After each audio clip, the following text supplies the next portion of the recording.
Bonjour les amis. Notre ministre de la Santé nous a annoncé que le vaccin était efficace et sûr. J'ai une question toute bête à vous poser. Comment peut-on dire aujourd'hui qu'un vaccin est efficace et sûr alors qu'on n'a pas d'études, on a des communiqués de presse? Je pense que les amis, vous savez très bien, et je fais un rappel pour ceux qui ne se sont pas encore posé la question de la différence entre un test sur un médicament et un test sur un vaccin. Quand vous voulez tester l'efficacité et l'innocuité d'un médicament, eh bien, vous prenez des personnes malades. Vous prenez 100 personnes malades, par exemple. La moitié, vous leur donnez un médicament et l'autre moitié, vous leur donnez ce qu'on peut appeler un placebo. De l'eau, du sucre, peu importe, rien. Et là, vous pouvez voir sur la moitié du groupe qui a pris le médicament s'il est guéri ou pas. Quand on va parler d'un test sur un vaccin, on va parler d'un processus qui est complètement différent. On va prendre une population saine. Ce qu'on doit faire quand on teste un vaccin, c'est de prendre des gens qui vont bien et de prouver que s'ils ne sont pas tombés malades, c'est grâce au vaccin. Quand j'entends un ministre de la Santé dire que le vaccin, en l'occurrence Pfizer, est efficace, j'aimerais qu'il me communique ses études. Parce que moi, aujourd'hui, je n'ai que des communiqués de presse. Et comme je n'ai pas envie d'être dans la superstition, je n'écoute pas religieusement qui que ce soit un gouvernement ou un scientifique. Je veux voir des études, puisque je sais lire et je sais compter. Donc, quand vous avez 100 personnes saines à qui on va injecter un vaccin, eh bien, comment va-t-on faire pour prouver de façon formelle, c'est-à-dire sans équivoque, que s'ils sont en bonne santé après le vaccin, c'est grâce au vaccin? Il y a eu beaucoup de personnes qui ont été asymptomatiques depuis des mois. Comment on va pouvoir prouver que ces personnes qui ont eu peut-être le SARS-CoV-2 n'ont pas développé de Covid? Comment pourrons-nous prouver que ces personnes-là, les mêmes, qui étaient saines, si on leur injecte un vaccin, vont éviter la maladie grâce au vaccin? Je me pose cette question. Je me pose aussi la question de savoir comment peut-on aujourd'hui affirmer de façon formelle qu'il est sûr. Sûr, ça veut dire qu'il n'y a aucun danger. Vous pouvez trouver dans le descriptif de cette vidéo une publication du CDC, le Center of Disease Control aux États-Unis, concernant des faits récents en Grande-Bretagne. Je vous laisserai regarder si ça vous intéresse. J'aimerais savoir sur quoi nos politiques se basent. J'aimerais pouvoir lire les mêmes études qu'eux, je ne les ai pas trouvées.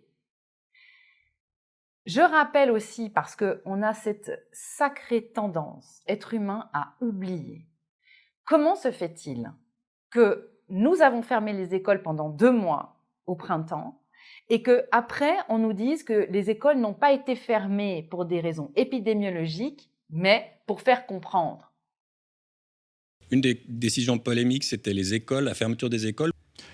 Seulement sur le point épidémiologique, ce n'était pas une nécessité, mais sur le plan de faire comprendre la situation, c'était bien qu'on a fait. Je reviens sur ces faits, comme je reviens sur les dires du ministre fédéral de la Santé en Belgique qui a dit que les commerces et les restaurants n'avaient pas été fermés pour des raisons sanitaires. Ça a été fait récemment, dans la deuxième partie de l'épisode du Covid, mais pour créer un électrochoc dans la civilisation, dans les gens, pour que les personnes aient un choc. Winkelen is eigenlijk geen groot risico als dat gebeurt op een heel goed gecontroleerde manier. Het is geen Waarom is het fanshoppen. al een tijd geleden gesloten eigenlijk? Omdat je op een bepaald moment eigenlijk een beetje een schokbeslissing moet nemen. Je moet echt een schokeffect krijgen. En daar hoort bij dat je zegt, niet-essentiële winkels ook onmiddellijk. Le problème, c'est qu'on n'a pas entendu la fin du raisonnement, et moi je ne l'ai pas entendu non plus. Et une fois qu'on a l'électrochoc, quel est le but? Qu'est-ce qu'on cherche chez vous? J'aimerais vous parler aujourd'hui, c'est très important, de votre réalité. Les amis, vous avez pu voir sur ma chaîne une série de vidéos qui ont commencé et qui vont continuer en 2021. C'est très important pour moi de vous parler de la fabrique du consentement. Pour arriver à comprendre en quoi la fabrique du consentement est l'unique chose sur laquelle tout être humain devrait se baser pour commencer à raisonner, c'est de savoir si sa réalité est la réalité ou si c'est sa perception de la réalité. Quand vous pensez qu'aujourd'hui, notre monde, vous, moi, tout ce qui nous entoure, notre civilisation, tourne sur un postulat que un arbre a plus de valeur financière mort que vivant, qu'une baleine a plus de valeur financière morte que vivante, eh bien, on arrive à la conclusion que tout ça s'est fabriqué depuis des années et comment on l'a fabriqué. Il y a beaucoup de personnes qui ont parlé des données avec les applications, de traçage notamment. Et j'ai vu passer un certain nombre de commentaires de personnes qui disaient « Oui, mais de toute façon, on n'en a rien à faire, nos données, on sait depuis belle lurette que tout le monde les a. » Ceux qui continuent de penser que le problème vient de vos données qui sont partagées, vous êtes toujours sur le quai de gare. Et le train est parti depuis belle lurette aussi. Pourquoi? Essayez aujourd'hui de lâcher ce que vous pensez comprendre de tout ça. Essayez de prendre de la hauteur. Peut-être que vous ne savez pas comment fonctionnent les réseaux sociaux. Je vous donne un exemple tout simple. Quand vous êtes, vous, sur Facebook par exemple, eh bien, vous avez tendance à scroller, ce qu'on appelle scroller, c'est-à-dire que vous descendez votre mur, et sur votre mur, vous allez voir des publications qu'on appelle sponsorisées. Ça s'appelle des publicités, des ads, on appelle ça des ads. C'est-à-dire que moi, par exemple, si j'ai des baskets à vendre, je vais contacter Facebook et puis je vais remplir un certain nombre de critères. Je vais dire à Facebook, voilà, moi, j'ai un budget, par exemple, de 1000 francs. Et dans mon budget, j'aimerais vendre un maximum de baskets aux gens. Facebook, son rôle, c'est de dire, très bien, eh bien, on va prendre vos 1000 francs et on va rentabiliser le plus possible l'apparition de votre publicité chez des personnes qui peuvent avoir un intérêt pour ça. Et comment on va savoir que vous avez un intérêt pour des baskets? Avec plusieurs façons. Vos recherches Google, par exemple, les cookies, ce que vous acceptez, sinon vous ne pouvez pas aller sur la plupart des sites Internet. Ou même quand vous allez parler à un ami de basket. Les recherches vocales. Est-ce que ça vous est déjà arrivé d'avoir une discussion, votre téléphone dans la poche, et puis vous pouvez parler de chiots, par exemple, faites l'expérience. Vous prenez votre téléphone quelques heures après et vous voyez des publicités sur les chiots à vendre dans votre région. Ok, ça c'est la base. C'est-à-dire que moi, je vais payer une certaine somme, par exemple, en tant qu'entreprise, pour vous mettre sous le nez des choses qui vous correspondent. Alors jusque-là, vous allez vous dire, bah, tant mieux, je préfère avoir une publicité pour des baskets si ça m'intéresse, que savoir comment couper du bois, parce que j'en ai rien à faire de savoir comment couper du bois. Ok, on peut se dire que là, on parle d'une valeur pour vous. Vous avez une expérience client qui est sympa. Le problème, c'est que qu'est-ce qui se passe si maintenant, au lieu de vouloir vendre des baskets, on a envie de vendre des idées?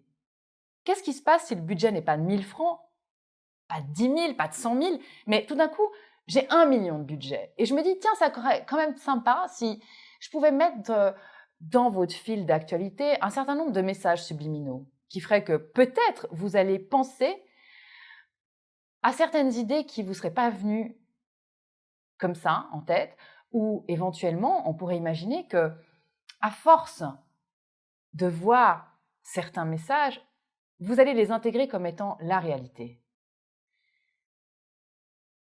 La grosse erreur que vous faites pour beaucoup d'entre vous, c'est que vous pensez que vous êtes le client des réseaux sociaux. Vous n'êtes pas le client des réseaux sociaux. Le client d'un réseau social est l'annonceur, celui qui paye, celui qui fait sa pub. Vous ne croyez pas? Regardez la cotation en bourse de tous les réseaux sociaux depuis le début de cette histoire. Depuis le mois de mars, est-ce que vous avez vu le nombre de milliards que se sont faits des personnes qui tiennent les réseaux sociaux? Le client, ce n'est pas vous. C'est la personne, c'est l'entreprise qui paye le réseau social pour mettre en avant ses idées et ce qu'il a à vendre. Alors là, on arrive à ce qu'on appelle la fabrique du consentement. Prenez l'exemple, vous avez un ami vous avez le même réseau social, vous avez le même réseau d'amis, vous avez probablement les mêmes façons de penser, et vous pensez que votre fil d'actualité est le même que lui. Mais il ne le sera pas. Il ne le sera pas parce que l'algorithme, vous l'avez souvent entendu évoquer, l'algorithme, il va fabriquer une réalité sur mesure pour vous. Quel est le but de ça? Le but, à votre avis, c'est de vous faire réfléchir? Ou c'est de vous faire passer plus de temps à scroller?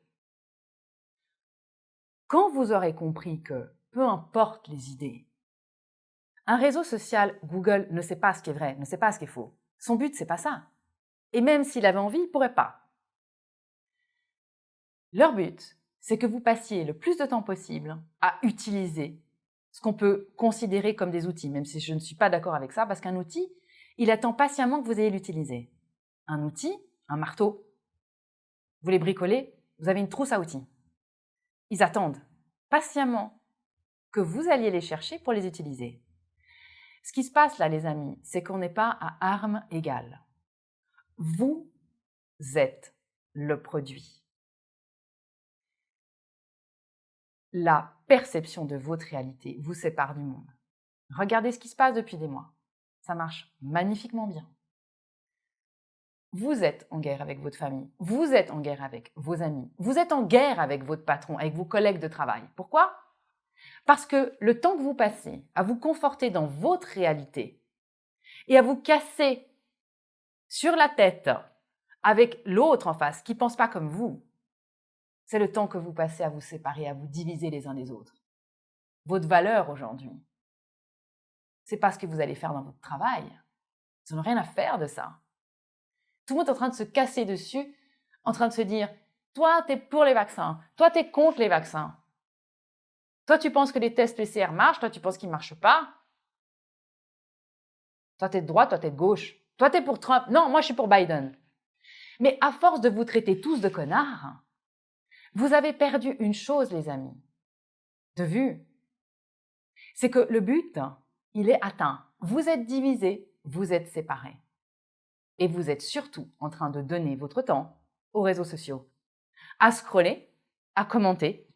Et pendant ce temps-là, vous leur donnez votre attention. Ce qui a de plus grande valeur aujourd'hui. Je le répète, ce n'est pas votre travail. Ce n'est pas vous heureux. Ce n'est pas vous prospère. Ce n'est pas vous en train de rire avec vos amis. Ce n'est pas vous en train d'aider quelqu'un qui a besoin de vous.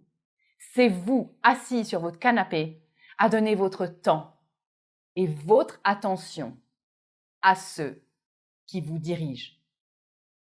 Vraiment. Et je ne parle pas des gouvernements et je ne parle pas des politiciens.